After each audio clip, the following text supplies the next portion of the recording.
الحمد لله رب العالمين والصلاة والسلام على الأنبياء والمرسلين. أعوذ بالله من الشيطان الرجيم. بسم الله الرحمن الرحيم. رب اشرح لي صدري ويسر لي أمري واحلل عقدة من لساني يفقهوا قولي واجعل لي وزيرا من أهلي. محترم سامعین، السلام علیکم ورحمۃ اللہ وبرکاتہ. الحمدللہ، قرآن پاک کا مطالعہ ہمارا جاری ہے. سورہ یونس کی آیت نمبر 64 تک ہم پڑھ چکے ہیں. آج انشاءاللہ آیت نمبر 65 سے آیت نمبر 70 تک پڑھیں گے.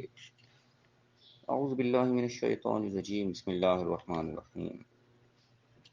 ولا يحزنك قولهم، اور تمہیں ان کی باتیں غمزدہ نہ کریں. ان العزت للہ جمیعا هو السمیع العلیم، بے شک ساری عزت جو ہے وہ اللہ ہی کے لیے ہے، پوری کی پوری، اور وہ سننے والا اور جاننے والا ہے.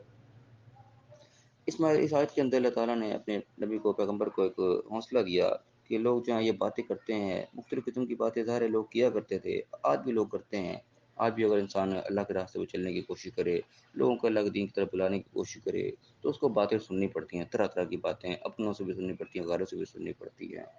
تو اللہ تعالیٰ کہہ رہا ہے کہ تم ان کی باتوں سے غمزدہ مت ہو، ان کی باتوں تمہیں غمزدہ نہ کریں. بے شک عزت جو ہے وہ اللہ ہی کے لیے ساری کی ساری، اور وہ سننے والا بھی جاننے والا بھی. یعنی کہ عزت کا مالک اصل اللہ تعالیٰ ہی ہے. یہ تمہاری اگر بےزتی کرنے کی کوشش کرتے ہیں، تمہیں باتیں بناتے ہیں مختلف قسم کی، تم غمزدہ نہ ہو. عزتوں کا مالک اللہ ہی ہے، وہ یقیناً تمہیں عزتوں سے بھی نوازے گا. اس کے اندر یعنی کہ یہ ایک حوصلہ افزا بات پوشیدہ ہے کہ اللہ عزتوں کا مالک ہے، تو وہ یقیناً تمہیں عزت بخشے گا. تم اللہ کے کہنے پر چل رہے ہو، اللہ کے راستے پہ چلنے کی وجہ سے تمہیں باتیں سننی پڑ رہی ہیں، تو تمہیں عزت ضرور مل کے رہے گی. اور تاریخ گواہ اس چیز کی کہ عزت ملی. اس بار فرمایا الا ان للہ من فی السماوات و من فی الارض، جان رکھو، سن لو اس چیز کو کہ آسمان اور زمین میں جو کچھ بھی ہے سب کا سب اللہ ہی کا ہے. جتنے بھی ہے من فی السماوات، یا من کا لفظ ہے، ماں کا نہیں آیا.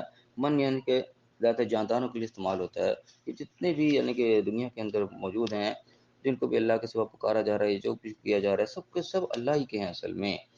وما يتبع الذين يدعون من دون الله شركاء، جن کو بھی یہ لوگ جو اللہ کے سوا پکارتے ہیں، جن کو شریک بنا رکھا ہے، یہ سب ان کی کسی کی اتباع نہیں کرتے. ان یتبعون الا الظن، یہ صرف ایک ظن کے گمان کی اتباع کرنے لگے ہیں، ایک خیال انہوں نے بنا رکھا ہے اپنے آپ سے.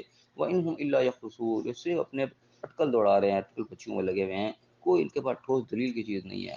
یعنی کہ لوگ مختلف قسم کی باتیں ہم دیکھتے ہیں. کوئی عیسیٰ علیہ السلام کی بات کرنے میں لگا ہوا ہے، عیسیٰ علیہ السلام کو خدا بنا رکھا ہے، کہ انہوں نے اور بزرگان دین کو، جو بڑے بڑے نیک لوگ دنیا میں سے گزر گئے تھے، ان کو یا بت بنا کے رکھ لیا، یا ان کو اپنا حاجت روا مشکل کشا سمجھ لیا کہ یہ بڑے پہنچے ہوئے ہیں ہمارے ان کے آگے، ان کی اللہ کے آگے. مختلف قسم کے عقائد جو ہمارے یہاں پائے جاتے ہیں. اللہ تعالیٰ سب کو کہہ رہا ہے کہ سب کے سب جتنے بھی ہیں تو سب اللہ کے، یعنی کہ اللہ کے نیک بندے تھے، وہ جو بھی تھے وہ تو ہیں ہی اللہ کے. یہ جو ان کی تباہ کر رہے ہیں، یہ ان کے اصل میں ان کی تباہ نہیں کر رہے، یہ صرف اور صرف اپنے گمان کے پیچھے لگے ہوئے ہیں. انہوں نے کوئی نہیں اس چیز کا کہا. یہ چیز کو اللہ تعالیٰ مختلف انداز سے قرآن میں اور آیات میں بیان کرتا ہے. جن کی یہ لوگ خدا کے سوا پرستش پوجا میں لگے ہوئے ہیں، وہ تو قیامت کے دن ویسے ان سے انکاری ہو جائیں گے. ہم تمہارے کوئی عبادت سے واقف نہیں، تم کیا کرتے رہے ہمارے ساتھ، ہمیں کوئی خبر نہیں، تم ہمارے پیچھے کیا کرتے رہے. یعنی کہ تم ہماری پوجا کرتے رہے، ہماری عبادتیں کرتے رہے، ہمیں تم خدا بنا کے بیٹھے رہے. ہم نے تو ویسا کچھ نہیں کہا تھا، ہم اس سے بالکل غافل ہے، تم نے کیا کیا ہمارے پیچھے. تو یعنی کہ یہ اللہ تعالیٰ کہہ رہا ہے کہ ان کی کسی چیز کی بھی اتباع نہیں کرے. انہوں نے تو یہ کہا ہی نہیں کہ یہ پیچھے یہ لگے ہوئے ہیں، یہ صرف اپنے گمان کے پیچھے لگے ہیں. خود سے خیال گھڑ لیا انہوں نے، ایسا کریں گے تو ایسا ہو جائے گا. کوئی دلیل ان کے پاس نہیں ہے. اب میں کہ هو الذی جعل لكم الليل لتسكنوا فيه والنهار مبصرا، وہی وہ ذات ہے جس نے تمہارے لیے رات کو سکون کا باعث بنایا اور دن کو دیکھنے کا باعث بنایا.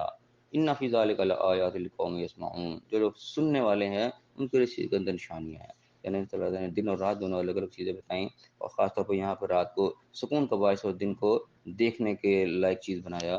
یعنی کہ عام طور پہ ہم اپنی روٹین بھی دیکھیں تو ہماری اسی کے مطابق ہمیں رکھنی چاہیے کہ رات کے ٹائم ہم سکون اور آرام کا اپنا بندوبست رکھیں، اور دن کے اندر اپنا کام کاج اور یہ ساری چیزیں ہم رکھیں. عام طور پہ روٹین یہ چلتی ہے، لیکن کچھ لوگ عام طور پہ یعنی کہ دیکھتے ہیں کہ انہوں نے اپنے الٹ روٹین بنا رکھی تھی. راتوں کو جاگ رہے ہوتے ہیں، دن میں سو رہے ہوتے ہیں.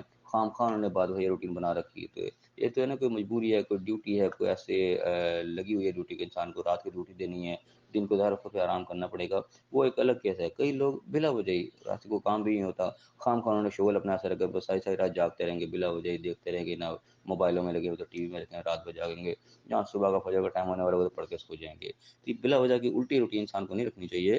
قرآن جگہ جگہ آیات میں اس چیز کا اشارہ دیتا ہے کہ رات کو اللہ تعالیٰ نے سکون کا باعث بنایا اور دن کو اللہ تعالیٰ نے کام کاج کے لیے بنایا ہے۔ ہمیں رات کے ٹائم سکون حاصل کرنا چاہیے، آرام کرنا چاہیے، دن کے ٹائم جو ہے وہ کام کاج کی طرف ہمیں توجہ ہونی چاہیے۔ اپنی زندگی کو ہمیں قرآن کے مطابق ہی ڈھالتے رہنے کی کوشش کرنی چاہیے۔ اس میں آگے اللہ کیا فرمایا کہ قال اتخذ اللہ ولدا، اور لوگ کیوں یہ بھی کہا کہ اللہ تعالیٰ نے اولاد پکڑ لی، نعوذ باللہ کہ اللہ نے اپنی اولاد بنا لی، اس طریقے سے عیسیٰ علیہ السلام کو اللہ کا بیٹا کہتے ہیں، صحیح عزیر علیہ السلام کے بارے میں بتاتے ہیں لوگوں نے عزیر علیہ السلام کو اللہ کا بیٹا کہہ دیا، یا فرشتوں کو لوگوں نے اللہ کی بیٹیاں بنا دیا۔ اللہ تعالیٰ سبحانہ، اللہ پاک ہے ان چیزوں سے، اس کو اس چیز کی حاجت نہیں ہے، ضرورت نہیں ہے، اس کے شان کے لائق ہی نہیں ہے چیز جو کسی کو اپنا اولاد مقرر کرے۔ وہ الغنی، وہ بے پرواہ ہے ان چیزوں سے، وہ سے بلند و بالا ہے۔ لہو ما فی السماوات و ما فی الارض، اب یہاں پہ ماں کا لفظ آ گیا کہ جو کچھ بھی آسمانوں اور زمین میں سب اسی کا ہی ہے۔ یہ اولاد ہونا، یہ چیزیں ہیں، یہ تو محتاجگی کی علامت ہے۔ انسان کے پاس کچھ نہیں ہوتا، وہ اپنے مستقبل کے لیے اس کو بڑھاپا آ جانا ہوتا ہے، بڑھاپے کے سال ہی اس کو اولاد کی ضرورت ہوتی ہے کہ بڑھاپے میں اس کا سہارا کو بن جائے، اس کے پیچھے مال دولت کا کوئی اس کا وارث بن جائے۔ یہ ان چیزوں کی محتاج ہی ہے انسان کو اولاد، ورنہ انسان کو ہمیشہ جوان رہنا ہو، اس نے ہمیشہ طاقتور رہنا ہو، اس کو اولاد کی ضرورت ہی نہیں ہے۔ اولاد کی ذمہ داری بہت بڑی ہوتی ہے، انسان خواہش ہی اسی لیے کرتا ہے، اس کو پتہ ہی ہے آہستہ آہستہ میں نے بوڑھے ہو جانے چیزیں میرے سے چھننی ہے آہستہ آہستہ، تو اپنا جانشین کو اس کو چاہیے ہوتا ہے۔ یہ اللہ تعالیٰ ان چیزوں سے ماورا ہے، بلکہ اس کو اس چیز کی ضرورت ہی کوئی نہیں ہوتی، کوئی حاجت نہیں، وہ پاک ہے ان چیزوں سے، بہت بلند ہے اور بالکل غنی ہے، اس کو ان چیزوں کی حاجت ہے ہی نہیں۔ وہ تو ہر آسمان و زمین میں ہر چیز ویسے ہی اس کی ہے، تو اس کو اس چیزوں کی کوئی ضرورت نہیں۔ ان عندکم من سلطان بہذا، اللہ تعالیٰ سوالی انداز پوچھا ہے کہ تمہارے پاس اس چیز کی کوئی دلیل بھی ہے؟ تم جو بتا رہے ہو کہ اللہ نے اولاد بنا لی، کیا تمہارے پاس دلیل؟ کہاں سے بات کر رہے ہو؟ اتقولون علی اللہ ما لا تعلمون، یا تم اللہ کے اوپر وہ بات کرو جس کا سرے سے تمہیں بھی علم نہیں ہے، خواہ اپنی طرف سے بنا لیا۔ کل کہہ دو ان الذین یفترون علی اللہ الکذب لا یفلحون، کہہ دو کہ جو اللہ کو جھوٹ باندھتے ہیں، اپنے پاس سے بات گھڑ کے اللہ کی طرف منسوخ کر دیتے ہیں، لا یفلحون، وہ کبھی کامیاب نہیں ہوتے۔ متاع فی الدنیا، دنیا کو تھوڑا سا مال متاع کو حاصل کر لیتے ہیں، لوگوں کو بیوقوف بنا لیتے ہیں، دنیا کا مال ہتھیا لیا، دنیا میں تھوڑی عزت بنا لی، جو بھی کچھ کر لی، عارضی فائدہ دنیا کا ہے۔ ثم الینا مرجعون، پھر ان سب نے ہماری طرف ہی لوٹ کر کے آنا ہے۔ ثم نذیقهم العذاب الشدید بما كانوا یکفرون، پھر ان کو ہم شدید عذاب کو مزہ چکھائیں گے وہاں پہ، کیونکہ انہوں نے کفر کیا، انکار کیا، وہ باتیں اللہ کے جانب منسوب کرتی ہیں جن کا کوئی حقیقت سے تعلق نہیں تھا، جن کا کوئی سر پیر نہیں تھا۔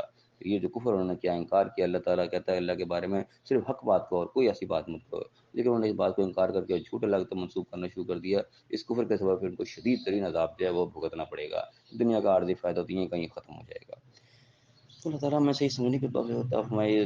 مختلف آیات ہمیں اس چیز کا احساس دلاتی ہیں کہ دنیا کی زندگی نہایت مختصر ہے، اصل میں ہم نے اللہ کی طرف ہی لوٹ کر جانا ہے۔ اس دنیا میں اگر ہم اپنے خیالوں کے پیچھے پڑے رہیں گے اور اللہ کی نشانے کو ہم چھوڑ دیں گے اور وہ باتیں اللہ کی طرف منسوخ کریں گے جس کا کوئی سر پیر نہیں ہے، تو پھر یہ سب کفریہ باتیں اللہ کے نزدیک پھر گنی جائیں گی، اور اس کا پھر ہمیں شدید یعنی کہ وہ پھر عذاب جو ہے وہاں پہ کٹنا پڑے گا، شدید اس کی سزا جو ہے وہ اللہ نے وہاں تیار کر رکھی ہے۔ اور یہ تھوڑی زندگی کا ہم فائدہ اٹھائیں گے جو کہ کسی کام کا نہیں آخرت کے مقابلے میں، عارضی زندگی ختم ہو جانی ہے، ہمیشہ کی زندگی جو آگے بھی خراب ہو جاتی ہے۔